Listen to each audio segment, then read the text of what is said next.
Kasih karunia dan damai sejahtera dari Tuhan Allah Bapa kita dan dari anaknya Tuhan Yesus Kristus menyertai kamu. Amin. Selamat hari Minggu, saudaraku. Dengarkanlah firman Tuhan hari ini dari 1 Korintus pasal 1, ayat 10 sampai dengan ayat 18. Demikianlah firman Tuhan. Tetapi aku menasihatkan kamu, saudara-saudara, demi nama Tuhan Yesus Kristus, supaya kamu seia sekata, dan jangan ada perpecahan di antara kamu, tetapi sebaliknya supaya kamu erat bersatu dan sehati sepikir.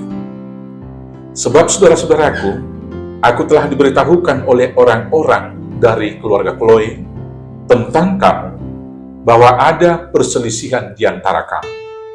Yang aku maksudkan ialah bahwa kamu masing-masing berkata, aku dari golongan Paulus, atau aku dari golongan Apolos, atau aku dari golongan Kefas, atau aku dari golongan Kristus. Adakah Kristus terbagi-bagi? Adakah Paulus disalibkan karena kamu? Atau adakah kamu dibaptis dalam nama Paulus? Aku mengucap syukur bahwa tidak ada seorang pun di antara kamu yang aku baptis selain Krispus dan Gaius. Sehingga tidak ada orang yang dapat mengatakan bahwa kamu dibaptis dalam namaku. Juga keluarga Stefanus, aku yang membaptisnya. Kecuali mereka, aku tidak tahu entahkah ada lagi orang yang aku baptis. Sebab Kristus mengutus aku bukan untuk membaptis, tetapi untuk memberitakan Injil. Dan itu pun bukan dengan hikmat perkataan, supaya salib Kristus jangan menjadi sia-sia. Sebab pemberitaan tentang salib memang adalah kebodohan bagi mereka yang akan binasa.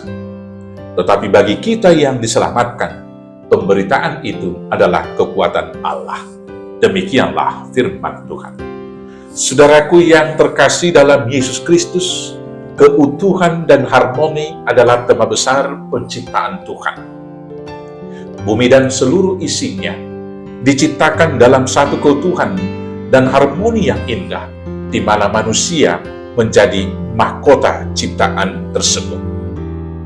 Keutuhan dan harmoni ciptaan tersebut akan terjamin selama semua ciptaan berpusat kepada Tuhan atau teosentris. Ketika salah satu dari ciptaan itu memusatkan hidup kepada dirinya sendiri atau egosentris, maka keutuhan dan harmoni itu akan rusak. Contohnya, ketika Adam mau meninggikan diri dan berpusat kepada kebenaran diri sendiri, melanggar kebenaran Tuhan, saat itulah hubungan manusia dengan Tuhan rusak, hubungan sesama manusia rusak, dan hubungan manusia dengan alam sekitar akan rusak. Kenapa demikian? Karena egosentris itu akan berakibat yang pertama, menggantungkan hidup kepada kemampuan sendiri, sehingga tidak lagi bergantung kepada Tuhan, yang kemudian mengasihi diri lebih. Yang ketiga, menganggap diri lebih daripada yang lain, congkak, sombong. Akibatnya akan muncul perselisihan. Maka benarlah apa yang dikatakan oleh Yakobus, sebab di mana ada orang meninggikan diri, di sanalah timbul perselisihan. Demikianlah yang terjadi di jemaat di Korintus. Masing-masing kelompok mengklaim dirinya lebih daripada kelompok yang lain. Ada dari kelompok Paulus yang mengandalkan kasih karunia. Ada dari kelompok Apolos yang mengandalkan khotbah dan filsafat Yunani. Ada dari kelompok Kefas yang lebih menekankan hukum Taurat dan semua hukum-hukum keyahudian. Ada kelompok Kristus yang lebih mengutamakan mujizat-mujizat. Akibat masing-masing kelompok mengandalkan dan menonjolkan diri sendiri, maka jemaat di Korintus terancam kepada perpecahan. Dalam konteks dan situasi yang demikianlah Paulus mengingatkan supaya jemaat itu jangan terpecah-pecah. Dan peringatan itu juga diingatkan kepada kita supaya jangan tokoh yang membawa berita itu yang menjadi sentral dan pusat kekuatan dari kelompok itu, tetapi harus tetap senantiasa salib Kristus. Demikian sampai saat ini kita mau diingatkan dan harus menjaga keutuhan daripada persekutuan itu.